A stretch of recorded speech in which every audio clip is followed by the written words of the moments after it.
So guys, বর্তমানে আমি যে বাড়িটির সামনে দাঁড়িয়ে আছি, এই বাড়িটি প্রায় 400 বছরের বেশি পুরনো। এই বাড়িটি বিভিন্ন অজানা ইতিহাস আছে, তো সেই সম্বন্ধে তোমাদেরকে জানানোর চেষ্টা করব। তো চলো বাড়িটি ঘুরে দেখানো যাক। গুপ্তিপাড়ার সেনবাড়ির ইতিহাস বাংলার বনেদি জমিদার বাড়ির ইতিহাসের মধ্যে অন্যতম। প্রায় 400 বছরের প্রাচীন এই বাড়িটি হুগলি জেলার গুপ্তিপাড়ার হাটখোলা পাড়ায় অবস্থিত এবং এটি রাজা লক্ষণ সেনের বংশধরদের প্রাসাদ বলে পরিচিত। সেন বংশের আদি বাসস্থান ছিল বর্তমান বাংলাদেশের খুলনা অঞ্চলে। জানা যায় 16শো শতাব্দীতে শ্রী রামচন্দ্র সেন তার 14টি জাহাজের বহর নিয়ে নৌপথে খুলনা থেকে এসে গুপ্তিপাড়ায় নোঙর করেন এবং এখানেই স্থায়ীভাবে বসবাস শুরু করেন। তার বংশধর শ্রী বাৎস সেন গুপ্তিপাড়ায় তাদের জমিদারি প্রতিষ্ঠা করেন।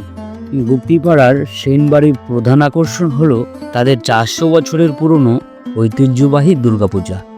শ্রী রামচন্দ্র সেনের উত্তরসূরিরা 1582 সালের আশেপাশে প্রথমে দেবী কালী ও দেবী চণ্ডীর পূজা শুরু করেন।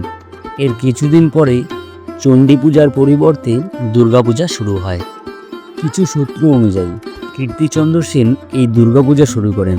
বর্তমানে সেন পরিবারের 4টি শরিক রয়েছে এবং এই 4টি শরিক পালা করে প্রতি 4 বছর অন্তর এই ঐতিহ্যবাহী দুর্গাপূজার আয়োজন করে।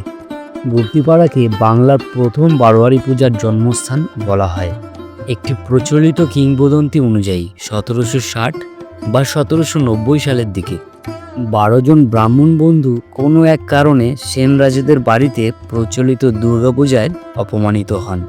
এই ঘটনার পরে তারা নিজেরাই একটি পূজা করার সিদ্ধান্ত নেন এবং শুরু করেন বাংলার প্রথম বারোয়ারি পূজা, যা বিন্দুবাসিনী জগদ্ধাত্রী পূজা নামে পরিচিতি লাভ করে।